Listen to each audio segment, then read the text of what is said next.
This is Dan Green, the voice of Yugi Moto and Yami Yugi and Mewtwo and Knuckles and a few more. I hope you listen to this conversation and enjoy it because Joe is a great guy. Ready or not, Spirit, this is where you take over. Hey,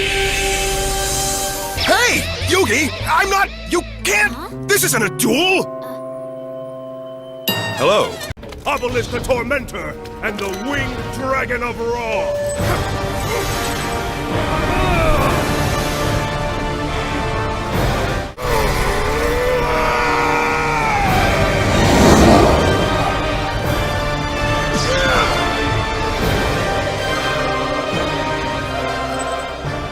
You've allowed me to assemble the three strongest and most feared creatures in Duel Monsters, Kaiba. If someday you hear my voice, know that it is my spirit calling across time and space to yours. Unless you have me along. I can't wait to see the look on Sonic's face when he finds out that I helped defeat Dr. Eggman while he missed out on the glory. That'll mess with his ego. Hello, everyone, and welcome back to our episode of Voice Podcast. Today is a very special episode, as I'm joined by a voice actor, voice director, and producer. You may have heard his voice is Mewtwo, Entei, and Shriko in the Pokemon franchise, Yami Yugi, Atem, and Yugi Moto, and Yu-Gi-Oh!, Silva and Shaman King, Knuckles in the Sonic the Hedgehog media, Commander Moser, and Mortu in the TMNT franchise, Sky and Winx Club, and many more. So welcome legend, Mr. Dan, King of Games, Green. Welcome, Dan. Thanks. I appreciate that. What an intro. Yeah. Hope you enjoyed that little career down memory lane. Yeah. It's great. I've been very lucky. Yeah. So, Dan, what have you been up to? How are you doing? How's Dan doing? I'm doing well, and I've really been enjoying having time to spend with my kids this summer. And I've been making a couple of appearances at conventions. I have another one coming up in Long Beach at the end of the month, or almost end of the month.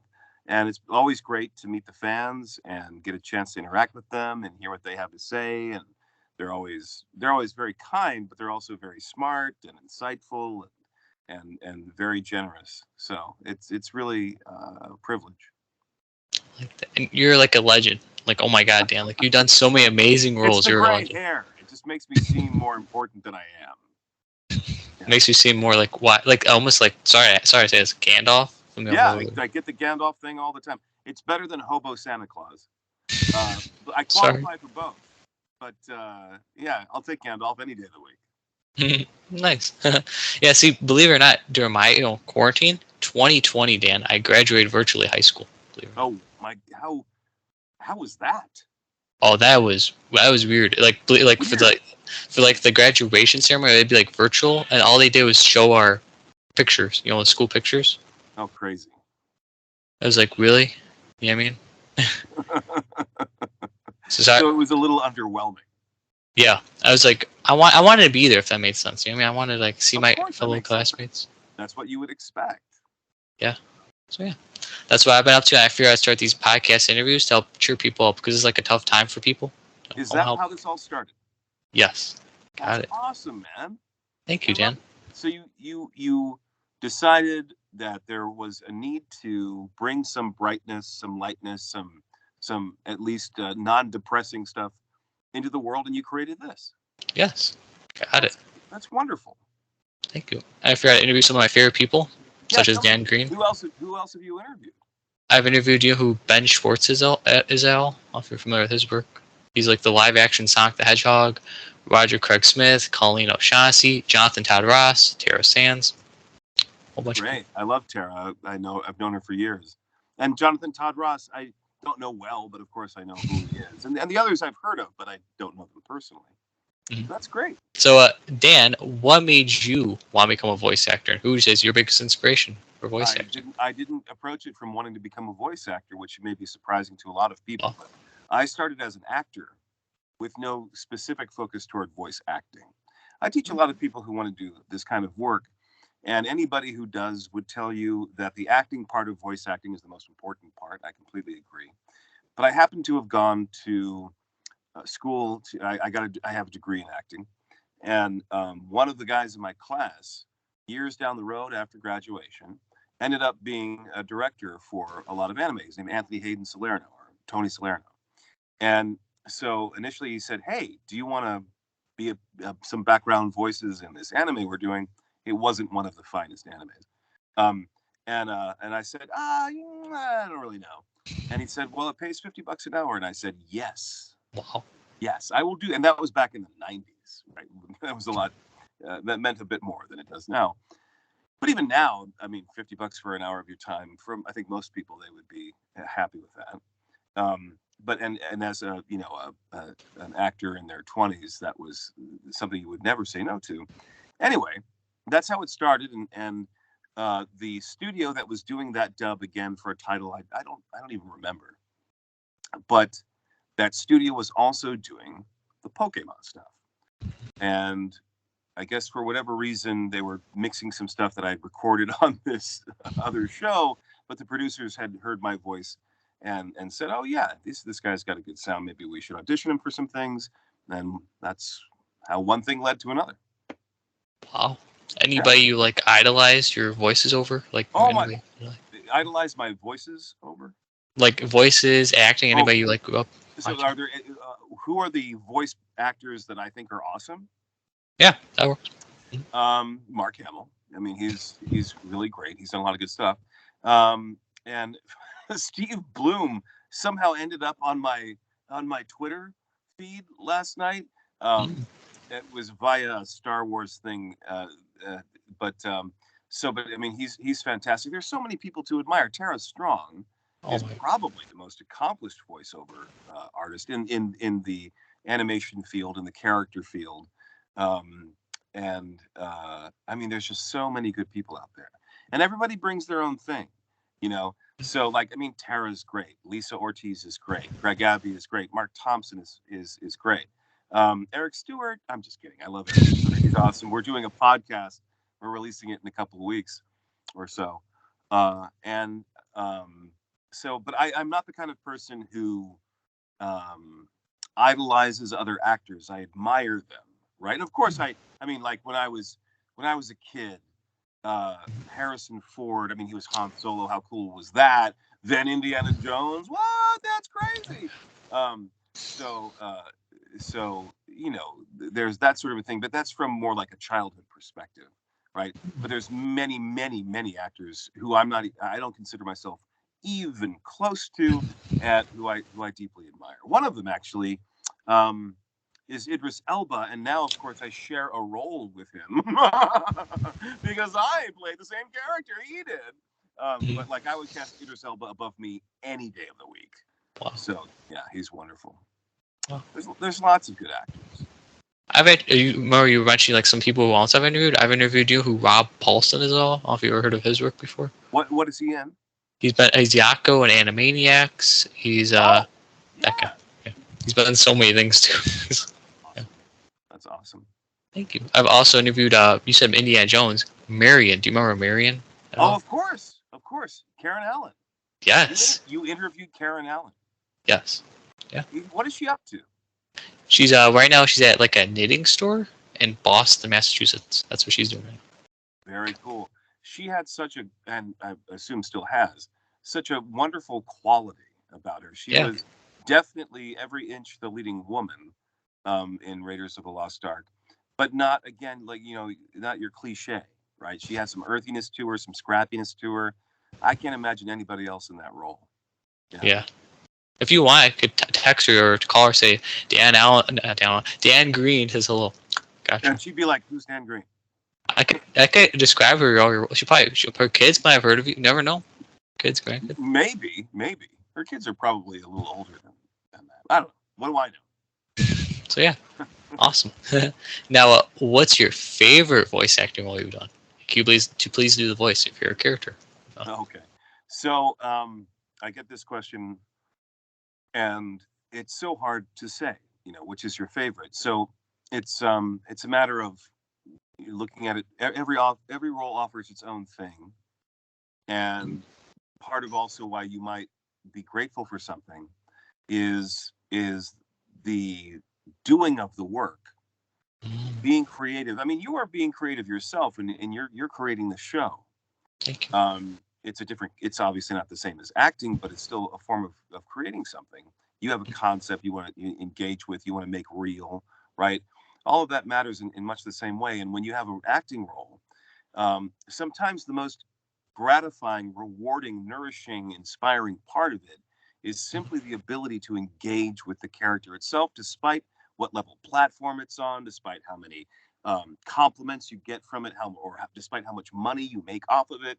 Not that those things are insignificant, but so some roles are your favorite roles because of that, right? And other roles you are grateful for because they have a degree of that. It's like rewarding just to do the acting in itself, but then there's other components too, like the recognition. And I think it's probably fair to say that I'm most recognized for Yu-Gi-Oh! And the other stuff isn't bad either, right?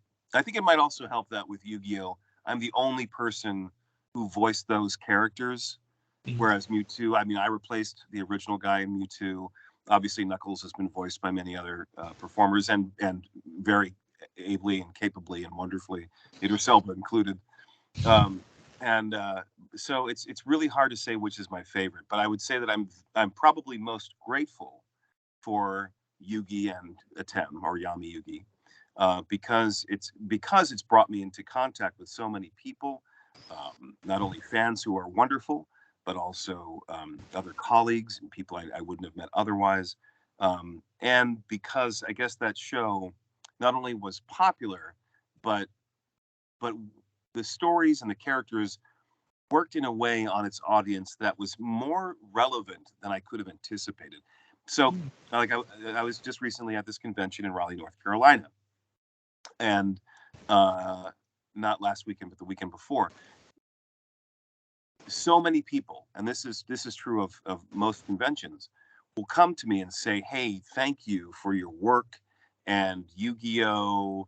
Impacted my life in a significant way." Sometimes that's I didn't have the crew of friends that I have now.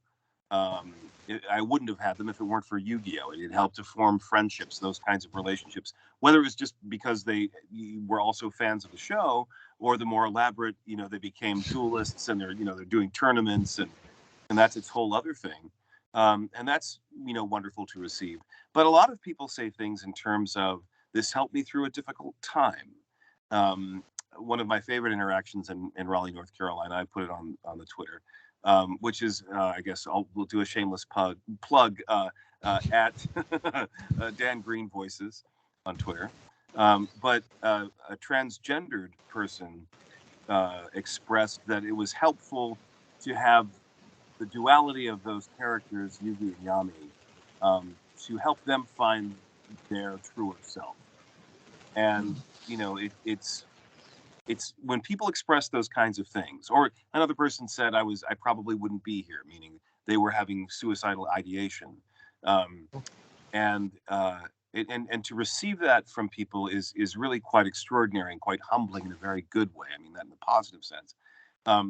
But it's also, I always make a point of reflecting back to them that they found something in the show. I didn't get them through that hard time.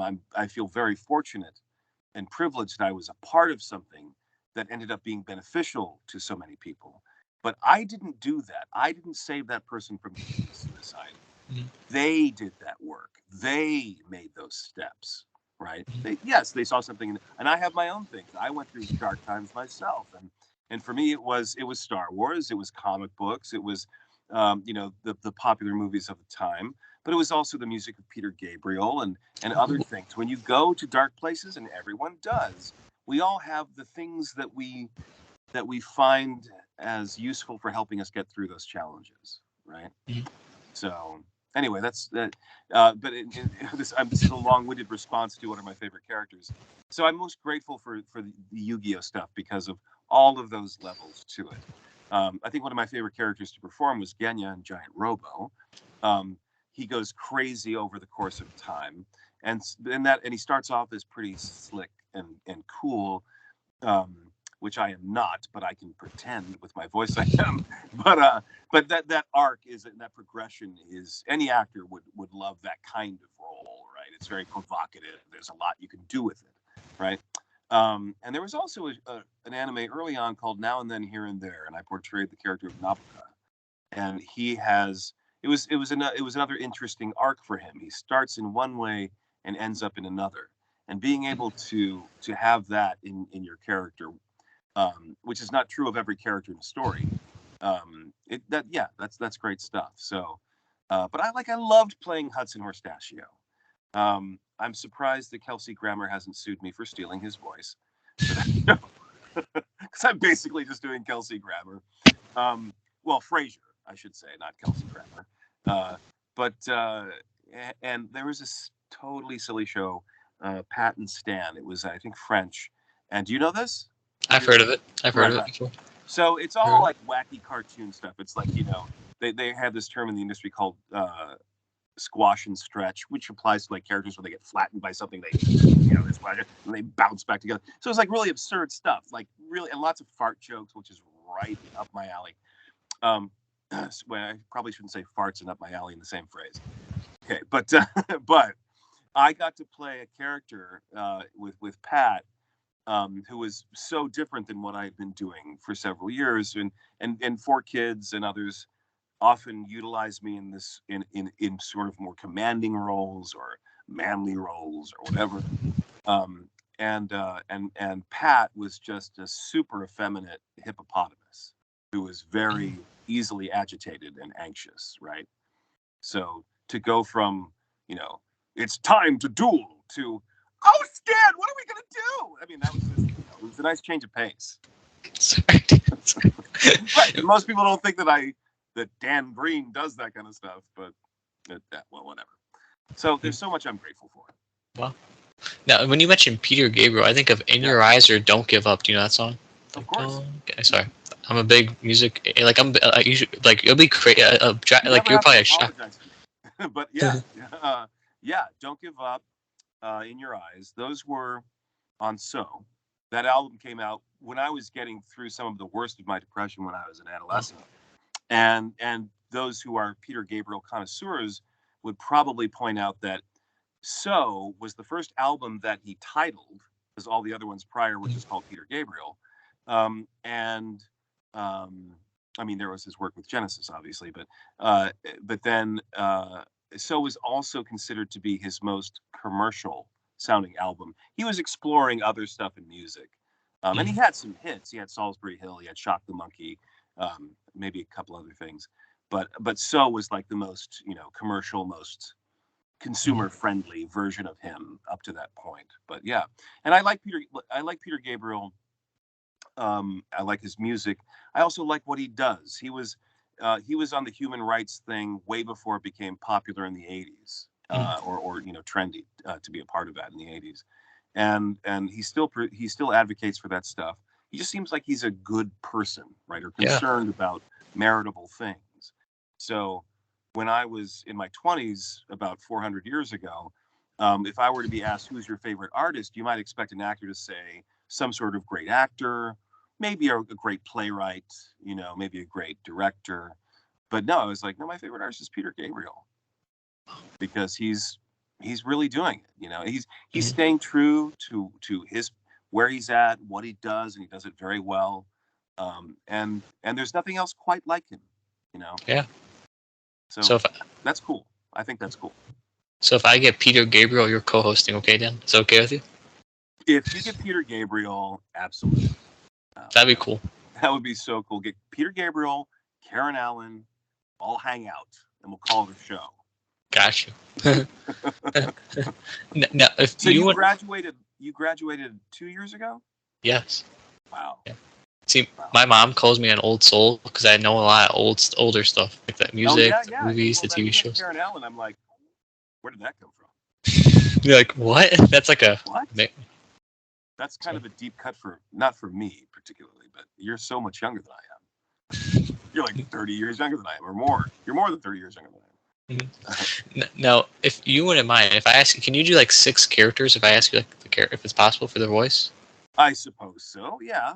Okay. There is some, like, this isn't going to be sold or anything, right? No. because I could get in trouble for that. It's not that I care about somebody making money off of it. Okay. Now, Seriously, I would get in trouble. now, Mewtwo. That's one of the 6. It's possible. Okay.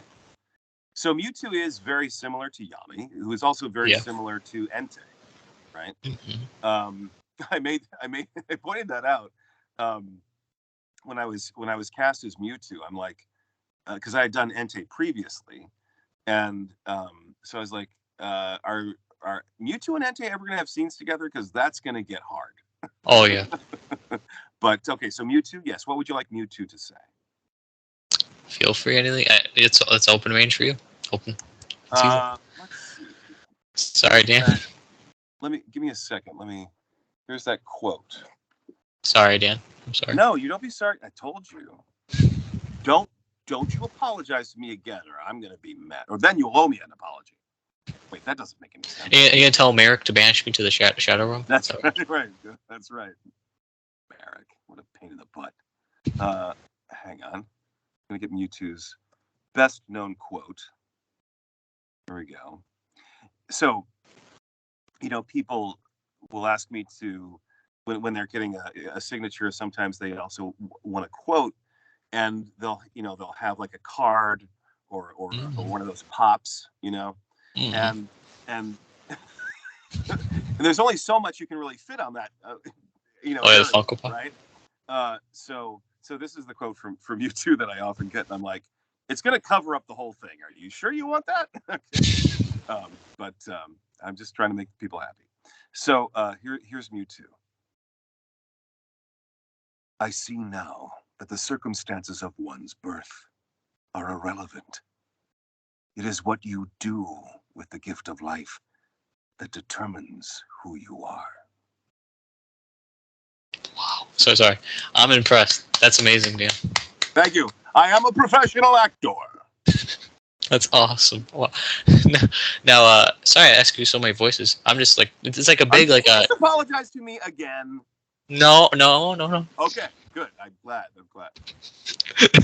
now, Entei and Trico. It's possible. Sorry. Trico. That's so cool.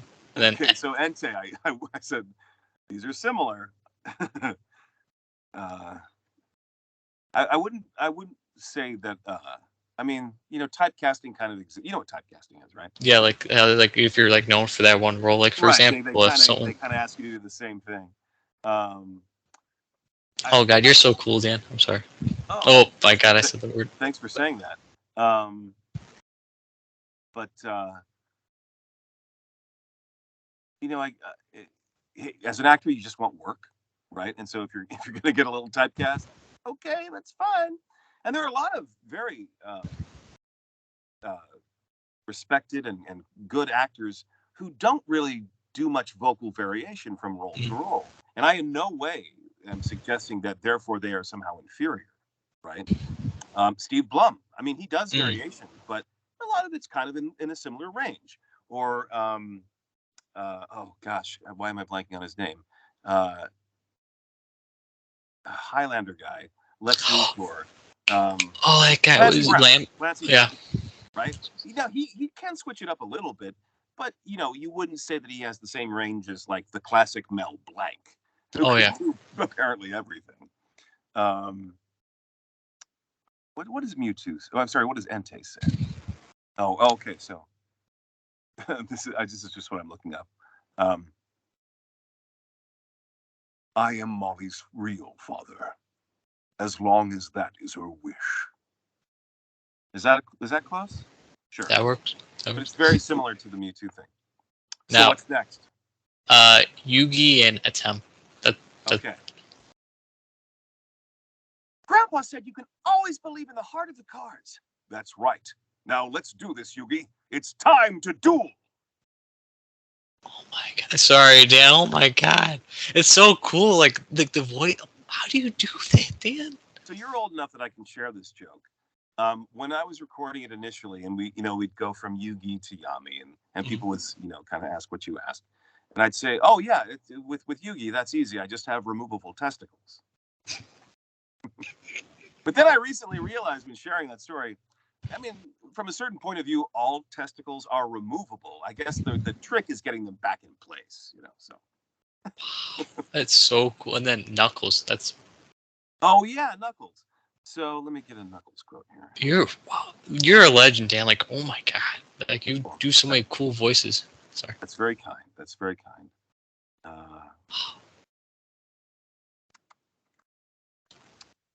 Hang on just a sec. Greatest voice actor, Dan Green, of all time. No. But I appreciate that. I appreciate that compliment. I don't agree with it, but thank you. You're welcome. Oh, that's another person I've interviewed. You want to know? Tom Kenny. I don't know if you heard his work before. Oh, sure. He's SpongeBob.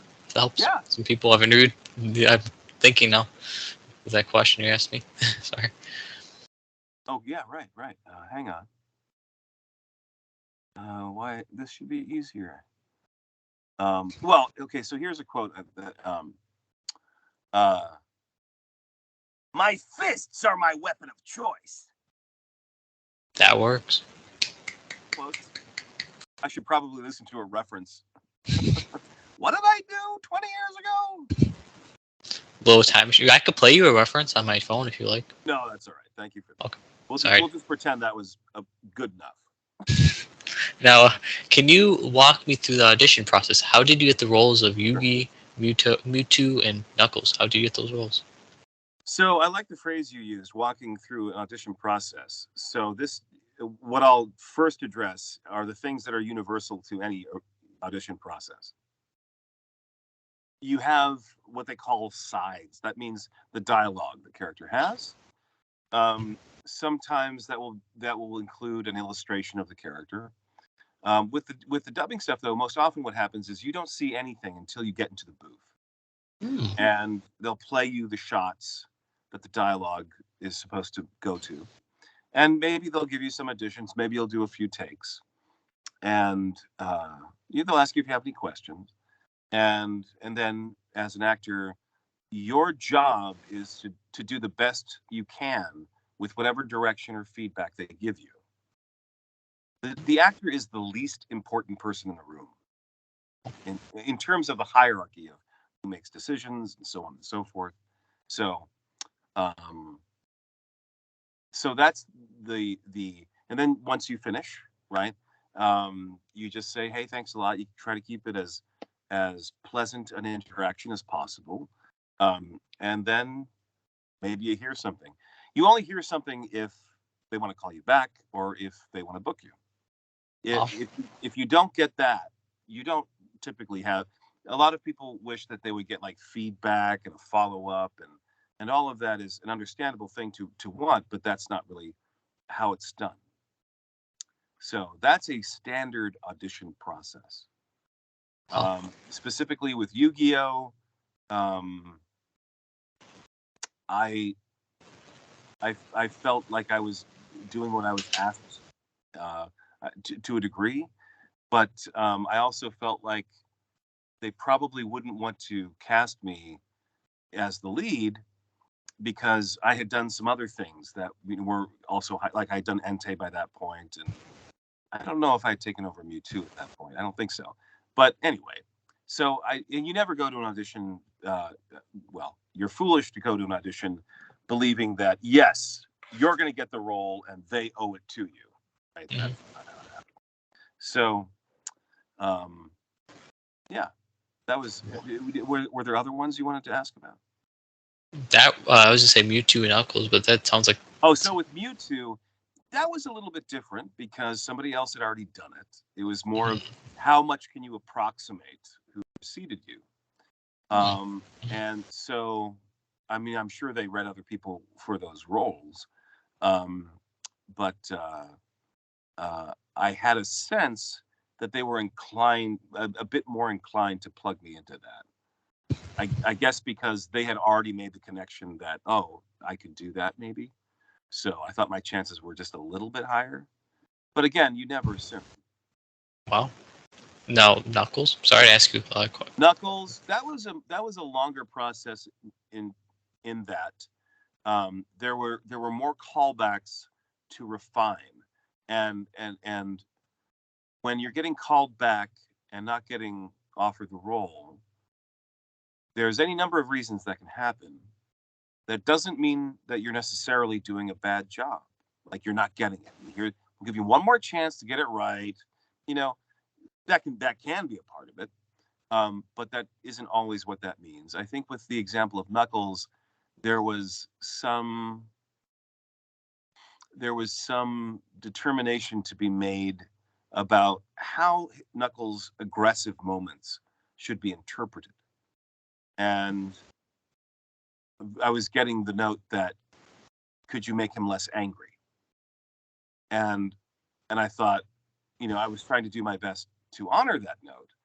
But of course, when you're working off of a pre-existing performance, it's pretty clear what's being done, So it's like, can you be angry but not too angry? Don't be scary for the kids. I was like, okay, I think I can do that. I don't know if I did that well, but anyway, so that was one where I'm like, I'm more doubtful about the outcome of this leading to being cast. But when you audition, your job is to do the best you can. Your job is not to get the role. Your job is to leave that audition feeling like you brought your best game to that circumstance, and you never want to interact with the people giving the audition as though they owe you anything, right? They don't. And you want to leave the impression that you're a performer that has something to offer, whether that particular role is a match or not. I've auditioned people, and I know from that perspective, that's exactly what I want. And if an actor comes in and they really deliver and they're totally wrong for the part, I think that's a good actor. I'm going to keep them in mind. I'm going to keep them in the rotation, whether or not they book it. Right? If another actor comes in, and sometimes they get cast for reasons that have to do with a sound or a reputation. Do they have some status that they want to bring to it? Okay, sure, but there are so many reasons why people get cast, and I think most of the time it has to do with merit, but not all of them. Now, favorite Yu-Gi-Oh character besides Yu-Gi-Oh, of course, and favorite Sonic character besides Knuckles? Favorite Yu-Gi-Oh character that isn't a character I portray? Yes, got that. Gotta love Joey. Not that I don't love others. And Kaiba is awesome too. So I guess it would be between Kaiba and Joey. But come on, Joey. And Wayne Grayson is a very dear friend of mine. But so is Eric Stewart. But Wayne Grayson also holds the distinction of, if I hadn't met him, I wouldn't have met my wife. And I wouldn't have the kids I have today. So I think in the back of my mind, or not so back of my mind, I'm like so grateful for Wayne Grayson in my life. Wow. I mean, he's a total ass. He's a pain. He's a jerk. He's mean. He's dumb. But, he makes a good Joey. Just kidding. He's the opposite of all those things. He is so smart. He's a super geek like me. And such a good friend. Such a supportive friend. I like that. Do you have a favorite Sonic character besides Knuckles? Mephiles? Oh, but I portray Mephiles. It was fun to do Mephiles. But Sonic, I mean, what's not to love about Sonic? And Eggman. And I also have worked with those actors, Mike Pollock and Jason, on a number of occasions. And those guys are top-notch. They are top-notch talent, and they are just good people. Yeah. I think Jason should portray Shadow in the new movie. I don't know if you saw at the end of the second. Yeah, they should. Cool. They should. I cast him in a role in this thing I wrote, Crossing the Gods, and he is phenomenal and doing something I don't think anybody's ever heard him do before. What role that you've done do you feel like the most connected to? Like you feel the most relatable to, if that makes sense? So I would make a distinction between connected and relatable. So do you mean what role do I think is closest to who I am? Yeah. Or is that what you mean? Yeah, sorry. No, no. Oh, I'm gonna tell your mom. So, oof. I really hope none of the characters are like me. I'm a wreck. Just like me. I don't really know. There, and you're talking about the animation stuff that your audience would know me for doing. Any roles, to be honest, any roles. So from the animation stuff, I think probably Yugi. I was just say I could see that. I could see that. And beyond that, there's this role in a play called Dancing at Lunasa, and I portrayed this character who's Welsh, and the rest of the cast is Irish, and there's a little bit of a rift between those. But anyway, but he was a bit of a charmer and a bit of a salesman, and I've been cast in that kind of role before. So the guy who's maybe not completely honest, but he's not a bad guy, right? And he's flawed, and he has these big ambitions, and he wants to mean what he says, but maybe he's also not dependable or reliable in another way. And if I'm being honest with myself, and also I portrayed the gentleman caller in the Glass Menagerie. It's a little similar in that sense. They're kind of lost in their dreams of what could be. So I think I unfortunately am guilty of that from time to time. But, yeah. Wow. Now, would you be willing to come back and voice Yugi again? Like, if they offered you the chance, would you be? Oh, in a heartbeat. Not only am I willing to do that, I'm going to do that next week. Ooh, that's cool. But I can't say why. Maybe I'm under. I don't think I'm under a real NDA. Anyway, I didn't sign an NDA yet, but anyway, but it's like game stuff. So. Ooh, that's awesome. Okay, that's awesome. Sorry, that's really cool. Now, who would you say is the coolest person you've worked with in your whole career? Who's the coolest?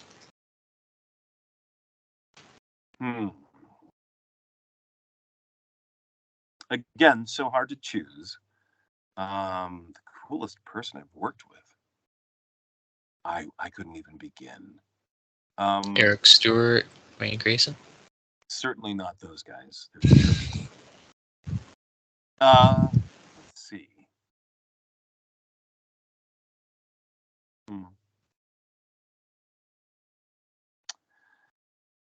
What do you mean by cool? Like, who's the cool? Like, they were so nice, awesome. Like, oh my god, you got to work with them. Like almost like a legend, if that makes sense too. Like, Well, this may not make a lot of sense to your audience, but there was a director by the name of Joseph Chaikin, and he directed the production of the Glass Menagerie that I did at Yale. I didn't graduate from Yale, but I did a couple of productions at Yale, and so he was a well-respected director for many years. Then he suffered from what's called aphasia. This is something that Bruce Willis was recently diagnosed with, and there's many ways that can manifest. Not dissimilar from people on the spectrum, right? And so it's kind of a big umbrella, right? But it essentially deals with a difficulty with language. So the words and the meanings are not available to you as they once were. Like almost like there's there's a wiring that's crossed. But it's not a memory deficit. It's not an intellectual, like they still retain their intellect, right? But it's just the communication becomes a barrier. And that's so when I worked with him, he was already many years into having dealt with aphasia and how to work with aphasia and how to live his life with that. And to me, in and of itself, that was inspiring. So there's that component, but also his direction was beautiful. was and he only had a few words to deal with, right? But he would point to the script when he wanted to focus you on a certain moment that he had a note about. And even though he could only express things in, almost binary terms, good, bad, more or less, um, he was still able to so specifically interpret one of the finest plays ever written. And that's pretty cool. Wow, it's awesome, awesome and cool. Now, if you didn't go into voice acting or acting, what do you think you would have done as a career? Like, I also like to draw, and okay. I wanted to when I graduated, I wanted to have a sort of a tangential career or two careers at once. So I wanted to be an actor and a comic book artist. I wasn't really good enough to be well, I mean, at the time I was in my 20s, I could have gotten better, but the acting stuff was definitely more. It was happening more, right? And I never really pursued the comic book stuff much. It was more like a hobby. And I would say that even now I'm kind of like a skilled amateur regarding that. So there's that. But I also thought about going into psychology in some way. Okay. I was also very interested in anthropology, which is sort of the study of cultures and civilizations, but so probably something in that area. I might have also gotten into directing. Wow. You mentioned. I do direct. What's that? Oh, you said you mentioned drawing. You said drawing. The drawing was the first thing I said, but also like psychology. Maybe I would have become a therapist or something, but also directing. And I write. I write scripts when I'm forced myself to. But much more often, I come up with story ideas. I have a whole backlog of stories I've been meaning to tell for decades. So stuff like that, something creative. Well, because believe it or not, my little sister Danielle, she drew this picture for you off you. She says she knows how much you like Star Wars. Oh, that is adorable, Grogu. So yeah, she figured she is 10 years old. Oh, she drew that's adorable. She said, "Make sure to show this to Dan Green because she loves your work too." She wanted me to show you that. She knows you like awesome. That's for again to ask. It's a habit. It's a habit, Joe. I'm Canadian, right? Isn't that what they say? Like the Canadian people say. Are you Canadian? No. I'm half Canadian. You're half Canadian? I am. I never knew that. Wow. You see, my mom's French Canadian. Does that count? Well, it still counts as Canadian. Yeah, does it? I was gonna say, does that count? Because on my mom's side, she's French Canadian, Polish, and German. My dad's Italian. So how's that? Your dad's what? Italian. Okay. So yeah. But he's been in America his whole life. Yes. So he's an American. Yes. Yeah. But it's like there's the culture and then there's the nationality, and those aren't, there's a lot of gradation in there. But yes. Okay. Sorry, Dan. Favorite movies and TV shows. What are some of your favorites? What's Dan got? What's he like? So I like Star Wars and Raiders and all that stuff. Terminator but more recently, and I love all the Marvel stuff. I mean, some is good and some is really good, right? Mm-hmm. But I love DC too, and I'm excited to see what they're going to come up with. And I've always loved that kind of genre stuff, like Blade Runner and Star Trek. And my habit is to go to a comic book store maybe once or twice a week, whether or not I'm going to buy anything. But that's just where I feel at home. So, but I also speaking of being old for your age, for some reason I love Columbo. I've been getting back into Columbo, and and the Mission Impossible series, the original. And one of my favorite cartoons is the original Johnny Quest. Ooh, okay, now that's a classic. I mean, that came out before I was born, and but I loved it. It was the most interesting cartoon when I was a kid. It was playing in reruns, right? But it was like so different than the other cartoons because like people died, and there was like danger and mystery and intrigue and some side, there was like paranormal stuff and sci-fi stuff, and it was cool. So. But when you mentioned Star Trek, I can't do it. But the thing, I can't. How you put the fingers. Like I can't do it. I'm talking about that. Vulcan. How the? I can't do. I can't do that. I just do this, but I can't do it like normal. I can't. You can't do it yet. You can't do it yet. How the? Wow. Okay.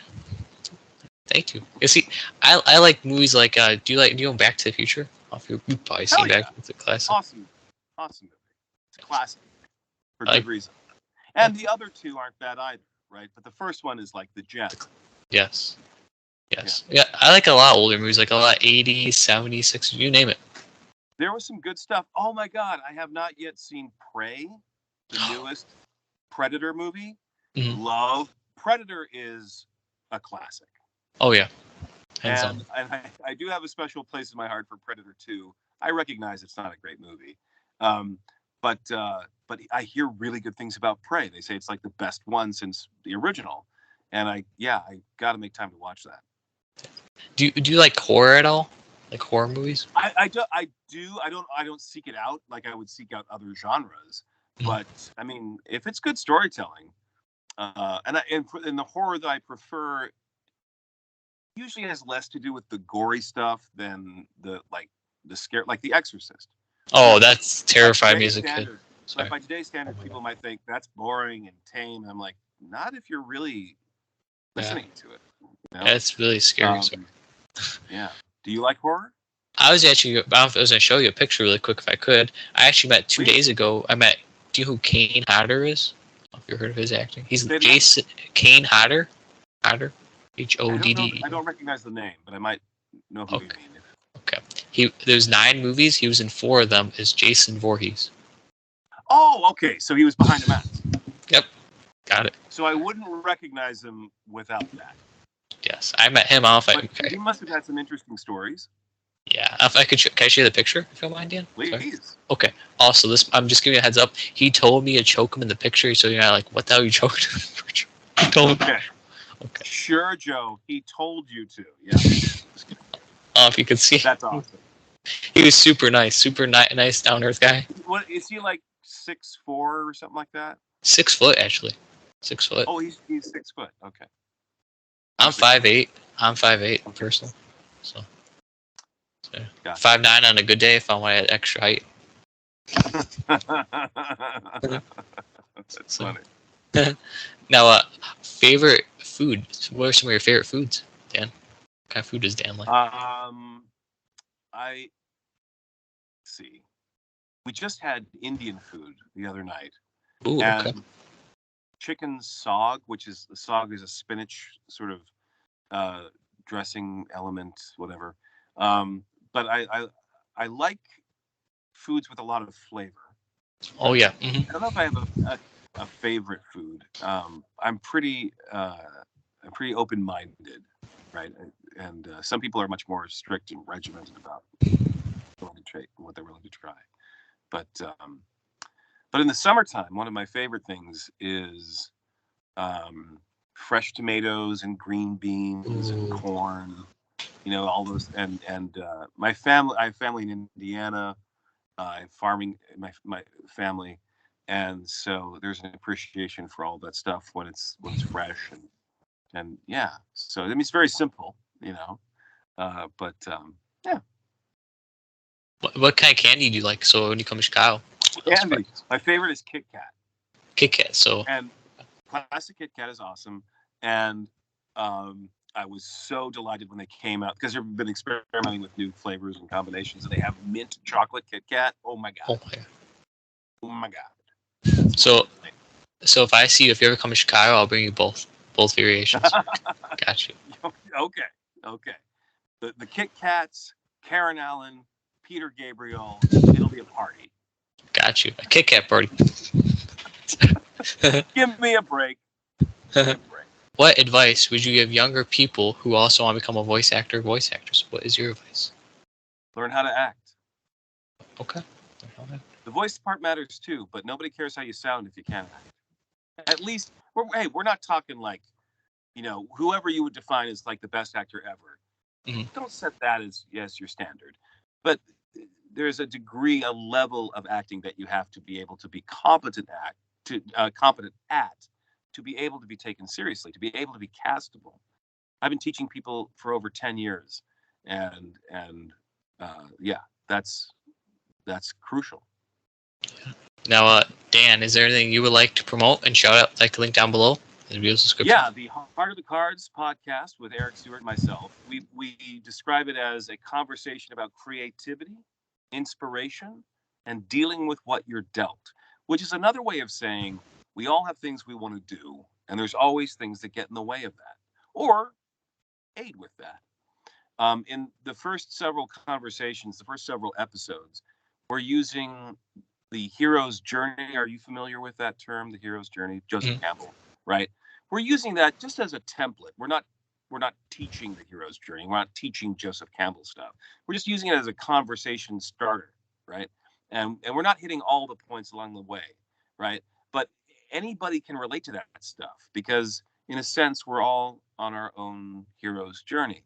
In a sense, we're all our own protagonist and sometimes antagonist.